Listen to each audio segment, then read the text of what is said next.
সংবাদ সবাইকে স্বাগত জানাচ্ছি আমি ফিরোজ তোহা। শুরুতে সংবাদ শিরোনাম জানিয়ে দেব এই মুহূর্তে হাতে পাওয়া সর্বশেষ গুরুত্বপূর্ণ বাংলা আপডেট সংবাদ। শুরুতেই থাকছে তিস্তা ও গঙ্গার পানি চুক্তি নিয়ে প্রধানমন্ত্রী শেখ হাসিনাকে দিল্লি থেকে খালি হাতেই ঢাকায় ফিরে আসতে হয়েছে বলে মন্তব্য করেছেন বিপ্লবী ওয়ার্কার্স পার্টির সাধারণ সম্পাদক সাইফুল হক। এবারে জানাবো নারায়ণগঞ্জে পূর্ব শত্রুতার জের ধরে প্রকাশ্যে নাসির নামের এক যুবককে ছুরিকাঘাতে হত্যা করেছে দুর্বৃত্তরা। জানাবো গুরুতর অসুস্থ বিএনপি চেয়ারপারসন ও সাবেক প্রধানমন্ত্রী খালেদা জিয়ার আশু রোগমুক্তি এবং সুস্থতা কামনায় ঢাকা মহানগর উত্তর যুবদলের উদ্যোগে দোয়া ও মিলাদ মাহফিল অনুষ্ঠিত হয়েছে। এবারে থাকছে দুর্নীতি করে সরকারি কর্মকর্তারা, দোষ হয় রাজনীতিবিদদের। সরকারি কর্মকর্তারা বাড়ি গাড়ি করে দেশে বিদেশে বেগমপাড়ায় সুইস ব্যাংকে টাকা রাখে, আর দোষ হয় রাজনীতিবিদদের। জিরো টলারেন্স নীতির পরেও দুর্নীতি দমন করা যায়নি। সরকারি কর্মচারীদের দফায় দফায় বেতন বাড়ানো হয়েছে, তারপরও কেন দুর্নীতি করবে? দুর্নীতি সরকারের সমস্ত অর্জন ম্লান করে দিয়েছে। এদিকে বস্ত্র ও পাটমন্ত্রী এবং বাংলাদেশ আওয়ামী লীগের প্রেসিডিয়াম সদস্য অ্যাডভোকেট জাহাঙ্গীর কবির নানক বলেছেন, বিএনপি ঢাকায় বসে সরকারের সমালোচনা করতে পারে, কিন্তু জনগণের পাশে দাঁড়াতে পারে না। এবং সর্বশেষ জানাবো আন্তর্জাতিক সংবাদ। মার্কিন ম্যাগাজিনের প্রতিবেদন, গাজা যুদ্ধে জয়ী হতে যাচ্ছে ফিলিস্তিনি সশস্ত্র গোষ্ঠী। গত 9 মাস ধরে বিমান এবং স্থল হামলা চালিয়েও গাজা যুদ্ধে হামাসকে পরাজিত করতে পারেনি ইসরায়েল। এমনকি সশস্ত্র গ্রুপটিকে পরাজিত করার ধারের কাছেও নেই ইসরায়েল। বরং যুদ্ধক্ষেত্রে জয় পরাজয়ের মাপকাঠি যেসব বিষয় গুরুত্বপূর্ণ, সেই অনুযায়ী 7 অক্টোবরের তুলনায় হামাস এখন আরও অনেক বেশি শক্তিশালী হয়েছে। এতক্ষণ শিরোনাম শুনছিলেন, এবার বিস্তারিত। প্রিয় দর্শক, আপনি যদি এই চ্যানেলে নতুন হয়ে থাকেন, ভিডিওটি দেখতে দেখতে চ্যানেলটি সাবস্ক্রাইব করে আমাদের সঙ্গেই থাকুন। আর এই ভিডিও সম্পর্কে আপনি আপনার মূল্যবান মতামতটি কমেন্ট বক্সে জানিয়ে দিন। আর হ্যাঁ প্রিয় দর্শক, জানিয়ে দিন ভিডিওটি কোথা থেকে দেখছেন। প্রধানমন্ত্রীকে খালি হাতেই ফিরতে হয়েছে বিপ্লবী ওয়ার্কার্স পার্টি। তিস্তা এবং গঙ্গার পানি চুক্তি নিয়ে প্রধানমন্ত্রী শেখ হাসিনাকে দিল্লি থেকে খালি হাতে ঢাকায় ফিরে আসতে হয়েছে বলে মন্তব্য করেছেন বিপ্লবী ওয়ার্কার্স পার্টির সাধারণ সম্পাদক সাইফুল হক। প্রধানমন্ত্রী শেখ হাসিনার সাম্প্রতিক ভারত সফর নিয়ে মঙ্গলবার রাজধানীর সেগুনবাগিচায় বিপ্লবী ওয়ার্কার্স পার্টির সংহতি মিলনায়তনে সংবাদ সম্মেলনে এমন মন্তব্য করেন তিনি। সাইফুল হক বলেন, প্রধানমন্ত্রীকে এবারও কেবল আশ্বাস নিয়েই ঢাকায় ফিরে আসতে হয়েছে। ভারত তিস্তার পানির ব্যবস্থার কথা বলে বাস্তবে পানি বন্টনের বিষয়টি বাংলাদেশকে ভুলিয়ে দিতে চাইছে। তিনি বলেন, সমতা, ন্যায্যতা, আন্তর্জাতিক বিধিবিধান এবং পারস্পরিক স্বার্থের স্বীকৃতির ভিত্তিতে ভারতের সাথে আমাদের দ্বিপাক্ষিক সমস্যাসমূহের দ্রুত সমাধান করা জরুরি। বিপ্লবী ওয়ার্কার্স পার্টির এই সাধারণ সম্পাদক জাতীয় স্বার্থ রক্ষায় দেশের মানুষ এবং সকল দেশপ্রেমিক এবং গণতান্ত্রিক শক্তিকে এগিয়ে আসার উদাত্ত আহ্বান জানান। নারায়ণগঞ্জে প্রকাশ্যে যুবককে ছুরিকাঘাতে হত্যা। নারায়ণগঞ্জে পূর্ব শত্রুতার জের ধরে প্রকাশ্যে নাসির 25 নামের এক যুবককে ছুরিকাঘাত করে হত্যা করেছে দুর্বৃত্তরা। বিষয়টি নিশ্চিত করেছেন সদর মডেল থানার ওসি সাদাত হোসেন। মঙ্গলবার রাতে শহরের মণ্ডলপাড়া এলাকায় মা হোটেলের সামনে ঘটনা ঘটে। নিহত হোশিয়ারি শ্রমিক নাসির নারায়ণগঞ্জের সদর উপজেলার ফতুলার ফরাজিকান্দা এলাকার বাবুল শেখের ছেলে। ঘটনার সূত্রে জানা যায়, পূর্ব শত্রুতার জের ধরে নাসিরকে বাড়ি থেকে ডেকে নিয়ে একদল মাদক ব্যবসায়ী প্রকাশ্যে ছুরিকাঘাতে হত্যা করেছে। স্থানীয়রা তাকে চিকিৎসার জন্য নারায়ণগঞ্জ জেনারেল হাসপাতালে নিয়ে গেলে সেখানকার কর্তব্যরত চিকিৎসক তাকে মৃত ঘোষণা করেন। এ ব্যাপারে নারায়ণগঞ্জ সদর মডেল থানার ওসি সাদাত হোসেন জানান, রাতে মণ্ডলপাড়া মা হোটেলের সামনে পূর্ব শত্রুতার জের ধরে এক যুবককে প্রকাশ্যে হত্যার ঘটনা ঘটেছে। খবর পেয়ে পুলিশ ঘটনাস্থলে উপস্থিত হয়। ঘটনার হত্যাকাণ্ডের মূল কারণ উদ্ঘাটনে তদন্ত করা হচ্ছে এবং দোষীদের গ্রেপ্তারে অভিযান করা হচ্ছে। নিহতের মরদেহ নারায়ণগঞ্জ জেনারেল হাসপাতালে রাখা হয়েছে। খালেদা জিয়ার আরোগ্য কামনায় যুবদলের দোয়া মাহফিল। গুরুতর অসুস্থ বিএনপি চেয়ারপারসন ও সাবেক প্রধানমন্ত্রী খালেদা জিয়ার আশু রোগ মুক্তি এবং সুস্থতা কামনায় ঢাকা মহানগর উত্তর যুবদলের উদ্যোগে দোয়া মাহফিল অনুষ্ঠিত হয়েছে। গুরুতর অসুস্থ খালেদা জিয়া এখন বসুন্ধরার এভারকেয়ার হাসপাতালে চিকিৎসাধীন।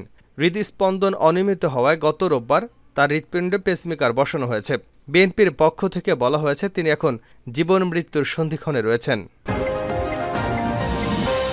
দুর্নীতি করে সরকারি কর্মকর্তারা, দোষ হয় রাজনীতিবিদদের। সরকারি কর্মকর্তারা বাড়ি গাড়ি করে দেশে বিদেশে বেগম পাড়ায়, সুইস ব্যাংকে টাকা রাখে, দোষ হয় রাজনীতিবিদদের। জিরো টলারেন্স নীতির পরেও দুর্নীতি দমন করা যায়নি। সরকারি কর্মচারীদের দফায় দফায় বেতন বাড়ানো হয়েছে, তারপরও কেন দুর্নীতি হবে? দুর্নীতি সরকারের সমস্ত অর্জন ম্লান করে দিয়েছে। জাতীয় সংসদের আলোচনায় অংশ নিয়ে মঙ্গলবার এসব কথা বলেছেন ক্ষমতাসীন আওয়ামী লীগের 2 সংসদ সদস্য, দলের যুগ্ম সাধারণ সম্পাদক মাহবুবুল আলম হানিফ এবং সাবেক গণশিক্ষা প্রতিমন্ত্রী মোতাহার। 2024-25 অর্থবছরের প্রস্তাবিত বাজেটের উপর আলোচনায় অংশ নিয়ে এসব মন্তব্য করেন। সংসদ অধিবেশনে সভাপতিত্ব করেন স্পিকার ড. শিরীন শারমিন চৌধুরী।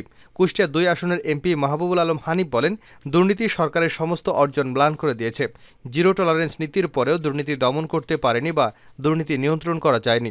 আজকে বাজারে স্থিতিশীলতা দেখা যাচ্ছে, দ্রব্যমূল্য বৃদ্ধি পায়, নিয়ন্ত্রণ কঠিন হয়। বাজার কখনো নিয়ন্ত্রণ করতে পারবে না যদি বাজারে দুর্নীতির অবাধ প্রবাহ থাকে। হানিফ বলেন, এবার 2টি ঘটনা সারা দেশে আলোচিত হয়েছে। একটা গরু 1 কোটি টাকায় বিক্রি হয়েছে। এটা কারা কিনলো, কেন কিনলো? বৈধ উপায় আয় এটা কিনতে পারে না। যাদের অবৈধ উপায় আয় তারাই খামখেয়ালিভাবে এসব কিনতে পারে। একটা ছাগল কিনলো 15 লাখ টাকায়। এটা কারা করতে পারে? যাদের অবৈধ আয় আছে তারা। বৈধ আয়ের টাকা কখনো পানিতে ফেলতে পারে না। বাজার নিয়ন্ত্রণ করতে হলে দুর্নীতিটাকে আগে নিয়ন্ত্রণ করতে হবে। আলোচনায় অংশ নিয়ে লালমনিরহাট 1 আসন থেকে নির্বাচিত সংসদ সদস্য ও সাবেক প্রাথমিক ও গণশিক্ষা প্রতিমন্ত্রী মোতাহার হোসেন বলেন, 1985 সালে তিনি উপজেলা চেয়ারম্যান হওয়ার পর হাতীবান্ধায় 10টি ইউনিয়ন ছিল। 1987 সালে জরিপ করে দেখেছি ওসব ইউনিয়নে পাকা বাড়ির মধ্যে 92% বাড়ি সরকারি কর্মকর্তাদের।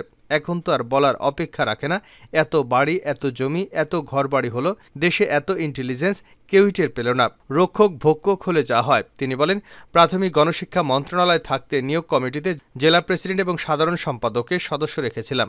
3 বছর আগে সেটাও তুলে দেওয়া হয়েছে। সব দুর্নীতি নাকি রাজনীতিবিদরা করে, আর ওনারা সবকিছু করেন, অন্য কিছু করে না। বাড়ি গাড়ি করে দেশে বিদেশে বেগম পাড়ায়। কোন কোন পাড়ায় বাড়ি করে, সুইস ব্যাংকে টাকা রাখে। আজকে দোষ কিন্তু পলিটিশিয়ানদের। আমাদের পেছনের সামনে এত লোক লাগানো আছে, সাংবাদিক ভাইরা তো আছেই, একটি বেফাস কথা বললেই। সাবেক প্রতিমন্ত্রী আরও বলেন, রাজনীতিবিদরা আনক্লাসিফাইড হয়ে গেছে। রাজনীতি না থাকলে দেশের উন্নয়ন হবে না, মানুষের মঙ্গল করা যাবে না। আমরা তো পেছনে পড়ে আছি। বরাদ্দের জন্য মন্ত্রীর সাথে দেখা করতে গেলে বলেন, সচিব সাহেবদের সাথে কথা বলেন। বিএনপি সমালোচনা করতে পারে, জনগণের পাশে দাঁড়াতে পারে না জাহাঙ্গীর কবির নানক।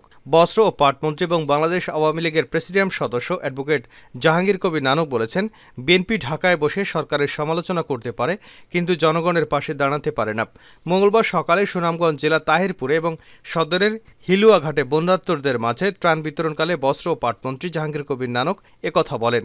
বিএনপির শাসনামলে বাংলাদেশের দুর্নীতিবাজ রাষ্ট্র হিসেবে 1 নম্বরে ছিল উল্লেখ করে মন্ত্রী বলেন, তাদের আমলে কি পরিমাণ দুর্নীতি হয়েছে সেসব খবর দেশের মানুষ জানে। জনগণের টাকা মেরে হাজার হাজার কোটি টাকা বিদেশে পাচার করেছে খালেদা পুত্র তারেক রহমান। টাকা আত্মসাৎ এবং বিভিন্ন অপকর্মের মামলায় পলাতক আসামি হিসেবে দেশ ছেড়ে পালিয়েছে। দেশের সম্পদ লুটপাট করে বিএনপির বড় বড় নেতারা বিদেশে অট্টালিকা, আরাম আয়েশে জীবন কাটাচ্ছে। তিনি বলেন, শেখ হাসিনার সরকার দেশের মানুষের স্বার্থে কাজ করে, এজন্য দেশের মানুষ তার উপর আস্থা রেখে আবারও আওয়ামী লীগকে নির্বাচিত করেছে। অবাধ সুষ্ঠু নির্বাচনের বাস্তবায়ন একমাত্র শেখ হাসিনার পক্ষেই সম্ভব হয়েছে। দেশের প্রত্যন্ত অঞ্চলগুলোতেও উন্নয়ন হয়েছে, উন্নয়নের ধারা অব্যাহত আছে। দেশের মানুষ এখন খাদ্য বস্ত্রের অভাব করে না। এ সরকার জনগণের মৌলিক চাহিদা পূরণ করতে পেরেছে। আগামী 41 সালের মধ্যে দেশকে স্বয়ংসম্পূর্ণ করে স্মার্ট বাংলাদেশ হিসেবে নির্মাণ করবে শেখ হাসিনার সরকার। মার্কিন ম্যাগাজিনের প্রতিবেদন, গাজা যুদ্ধে জয়ী হতে যাচ্ছে ফিলিস্তিনি সশস্ত্র গোষ্ঠী। গত 9 মাস ধরে বিমান এবং স্থল হামলা চালিয়েও গাজা যুদ্ধে হামাসকে পরাজিত করতে পারেনি ইসরায়েল। এমনকি সশস্ত্র গ্রুপটিকে পরাজিত করার ধারের কাছেও নেই ইসরায়েল। বরং যুদ্ধক্ষেত্রে জয় পরাজয়ের মাপকাঠিতে যেসব বিষয় গুরুত্বপূর্ণ, সেই অনুযায়ী 7ই অক্টোবরের তুলনায় হামাস এখন আরও বেশি শক্তিশালী। গত অক্টোবরে হামাসের ভয়াবহ আক্রমণের পর ইসরায়েলের আনুমানিক 40,000 সৈন্য নিয়ে উত্তর এবং দক্ষিণ গাজায় হামলা চালায়। 37,000-এরও বেশি মানুষকে হত্যা, জনসংখ্যার 80%কে জোরপূর্বক বাস্তুচ্যুত এবং উপত্যকাটিতে কমপক্ষে 70,000 টন বোমা ফেলেছে তারা, যা দ্বিতীয় বিশ্বযুদ্ধের সময় লন্ডন, ড্রেসডেন এবং হামবুর্গে ফেলা বোমার চেয়েও বেশি। গাজার অর্ধেকের বেশি ভবন ধ্বংস করে দেওয়া হয়েছে এবং সেখানে খাবার, পানি, বিদ্যুৎ সরবরাহ সীমিত করার ফলে পুরো জনগোষ্ঠী এখন দুর্ভিক্ষের দ্বারপ্রান্তে।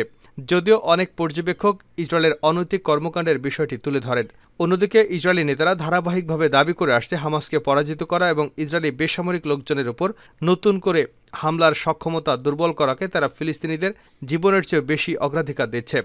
অর্থাৎ হামাসের শক্তিকে ধ্বংস করার জন্য গাজার জনসংখ্যার উপর শাস্তিকে অবশ্যই মেনে নিতে হবে। তবে ইসরায়েলের হামলার জন্য ধন্যবাদ, কারণ তাতে আসলে হামাসের শক্তি বেড়েছে। যেমনিভাবে 1966 এবং 1967 সালে ভিয়েতকং শক্তিশালী হয়ে উঠেছিল। সে সময় মার্কিন যুক্তরাষ্ট্র যুদ্ধকে নিজেদের অনুকূলে নিয়ে ভিয়েতনামের দক্ষিণাঞ্চলের বেশিরভাগ অংশকে ধ্বংস করার জন্য বিশাল অনুসন্ধান এবং ধ্বংস অভিযান অনর্থক বিপুল সংখ্যক সেনা পাঠিয়েছিল।